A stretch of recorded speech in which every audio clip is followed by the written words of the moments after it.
All right, so one of the most common things you've heard, I would refer to it as probably the biggest lie we've been told over the last year is that, we got to lock down to save lives, and the lockdowns are saving lives.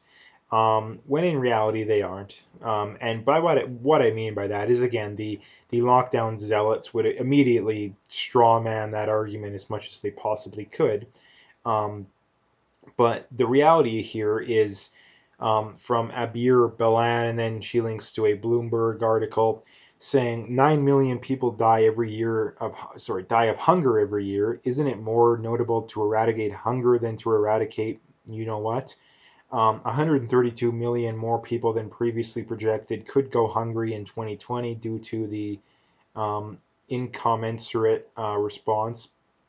And again, this is what I've been pointing out a lot, in that um, we are we're saving the lives of a handful of 80-year-olds at the expense of much younger people in not only in our countries but in the third world as well. And this is the thing you need to bring up to these lockdown zealots, is that they genuinely believe that they're doing good by doing what they're doing when they're not.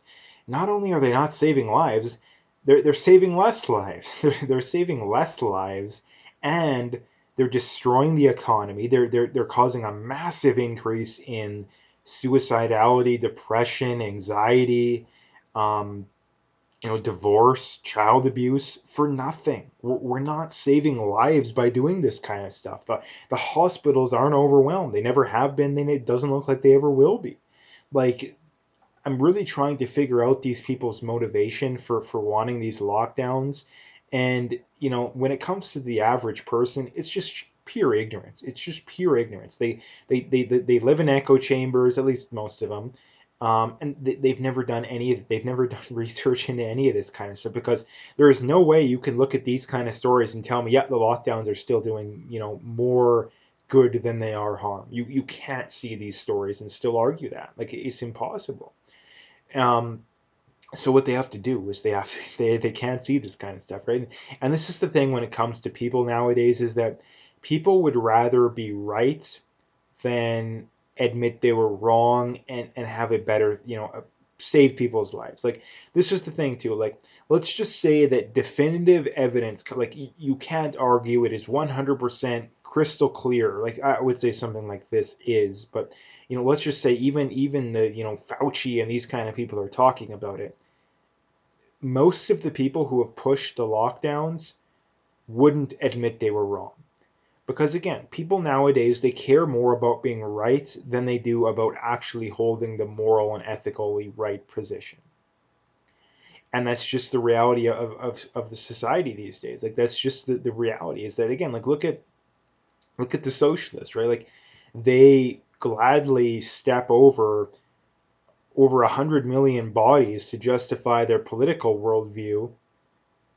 Like, they don't care about saving. And this is the thing too, when it comes to, not only are they not saving lives by pushing the lockdowns and supporting the lockdowns, they don't care about saving lives when it comes to many other things. Like, did they care about all the lives that were killed under communism? No, they really don't care about those lives. Did they do they care about the lives that are, the ones that were all the ones that were sacrificed for, in the Iraq war? I mean, they'll tell you they do, but they really don't, considering they think that the guy who's trying to end the Iraq war is the worst guy in the world, and they're supporting the guy who wants to ramp it back up. So again, you can't really make that argument. And by that I mean it's Trump that's trying to scale that stuff back, and it's Biden the one that wants to ramp it back up. Um, do they care about, kids growing up in single parent households are far more likely to end up in jail, end up dying of drug overdoses, end up being abused, basically every negative life outcome? Do they care about those? No, they don't care about those people. So again, when they make that, oh, we care about saving lives argument, it's BS. Not only are they not saving lives, but they only seem to care about saving lives in a handful of situations, right? You would save more lives by being worried about this kind of stuff. You would save more lives, but where are they talking about this stuff? And not only that, this would be a lot easier to fix, rather than completely destroying society. It would take, like, everybody gave like $20, you would make a massive dent out of this stuff, a massive dent. But again, no, we're going to destroy our society to save a handful of 80-year-olds' lives at the expense of millions of much younger people that have their entire lives left to live.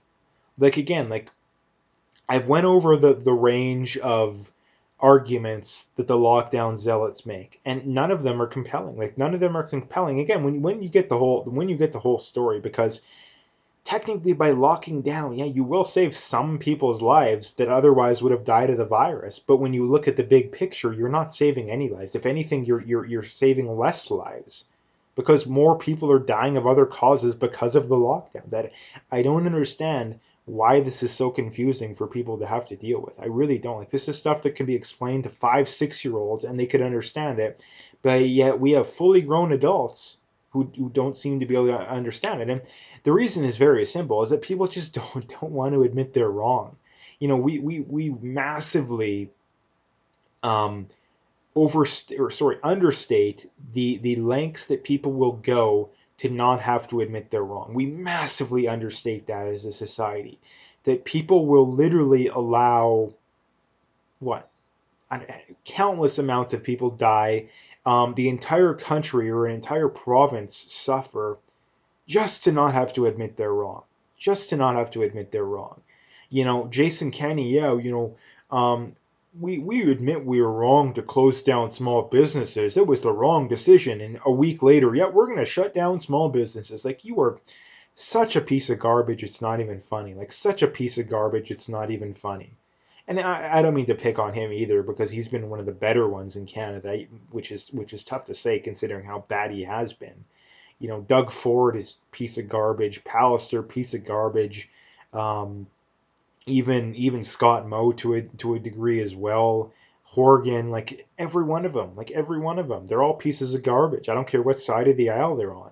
You don't get to say, "Oh, we're worried about saving lives," but then implement a policy to where more people are dying because of the policy you implemented, right? Like it's just absolute insanity that's going on these days. And like I said, I really don't understand why this stuff is so controversial. I really don't understand why it's so controversial because most people don't support the lockdowns. I don't care what the stupid polls tell you.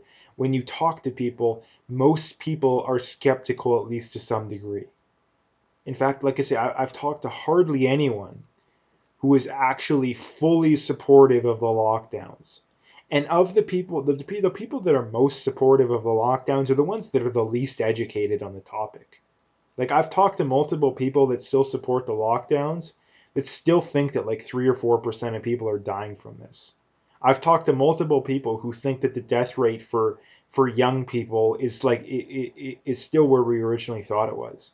Like we've had 2 people, I think, in all of Canada under 20 that have died from this. We have like 20 a year that die of the flu.